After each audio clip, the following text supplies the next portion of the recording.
గారు, శ్రీ డి శ్రీశైలం గారు, వీరితో పాటు ఆంధ్రప్రదేశ్ రాష్ట్ర అనుబంధ కమిటీ సంఘాలకు సంబంధించినటువంటి అధ్యక్షులు శ్రీ బీద రవిచంద్ర యాదవ్ గారు, కనకమేడల రవీంద్ర కుమార్ గారు, డాక్టర్ సిఎల్ వెంకట్రావు గారు, శ్రీమతి శోభా హైమావతి దేవి గారు, శ్రీ బ్రహ్మం చౌదరి గారు, శ్రీ ఆర్ రామ్మోహన్ రావు గారు, శ్రీ పొట్లూరి హరికృష్ణ గారు, శ్రీ రెడ్డి సుబ్రహ్మణ్యం గారు, శ్రీ అంబికా కృష్ణ గారు, మహానాడు వేదిక కన్వీనర్లుగా వ్యవహరిస్తున్నటువంటి శ్రీ సిఎం రమేష్ గారు, శ్రీ నారాయణ గారు,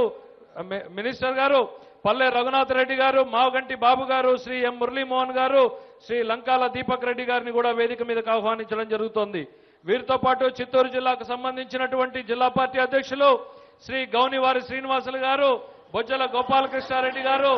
ముదుకృష్ణ నాయుడు గారు, డాక్టర్ ఎన్ శివప్రసాద్ గారు, తిరుపతి శాసనసభ్యురాలు సుగుణమ్మ గారు, శ్రీమతి గల్లా అరుణకుమారి గారు, చదలవాడ కృష్ణమూర్తి గారిని కూడా వేదిక మీద ఆహ్వానించడం జరుగుతోంది.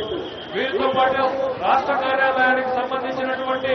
ప్రొఫెసర్ వి జయరామరెడ్డి గారిని, కృష్ణయ్య గారిని, పరకాల ప్రభాకర్ గారిని, శ్రీ జయ చౌదరి గారిని, కుటుంబరావు గారిని, ఏళ్ల సాయిబాబు గారిని, రావులపాటి సీతారామారావు గారిని, శ్రీ శ్రీనివాస నాయుడు గారిని, పొద్దులూరి వెంకటేశ్వరరావు గారిని, కృష్ణమూర్తి గారిని, రవిబాబు గారిని, సుశీలింగం గారిని, శ్రీ బివి రమణ గారిని, రాజు నాయక్ గారిని, కిలారు రాజేష్ గారిని వేదిక మీద ఆహ్వానించడం జరుగుతుంది. వీరితో పాటు అండమాన్ నికోబార్ పొందినటువంటి మాణిక్యాలరావు గారిని, మాధవ్ నాయుడు గారిని కూడా వేదిక మీదకు ఆహ్వానించడం జరుగుతుంది. వీరితో పాటు మంత్రివర్యులుగా ఉన్నటువంటి కింజరాపు అచ్చెన్నాయుడు గారిని, కిమిడి మృణాలిని గారిని, శ్రీ గంటా శ్రీనివాసరావు గారిని, శ్రీమతి పరటాల సునీత గారిని, దేవినేని ఉమామహేశ్వరరావు గారిని, కొల్లు రవీంద్ర గారిని, శ్రీ పత్తిపాటి పుల్లారావు గారిని, రావెల కిషోర్ బాబు గారిని,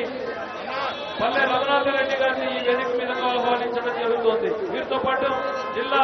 తెలుగుదేశం పార్టీ అధ్యక్షులుగా ఉన్నటువంటి తెలంగాణ రాష్ట్ర కార్యవర్గానికి సంబంధించినటువంటి శ్రీ లోలం శ్యామ్ సుందర్ గారు, వారితో పాటు ఆదిలాబాద్ జిల్లా పార్టీ అధ్యక్షులు శ్రీ బోడా జనార్దన్ గారు, శ్రీ సిహెచ్ విజయ రమణారావు గారు,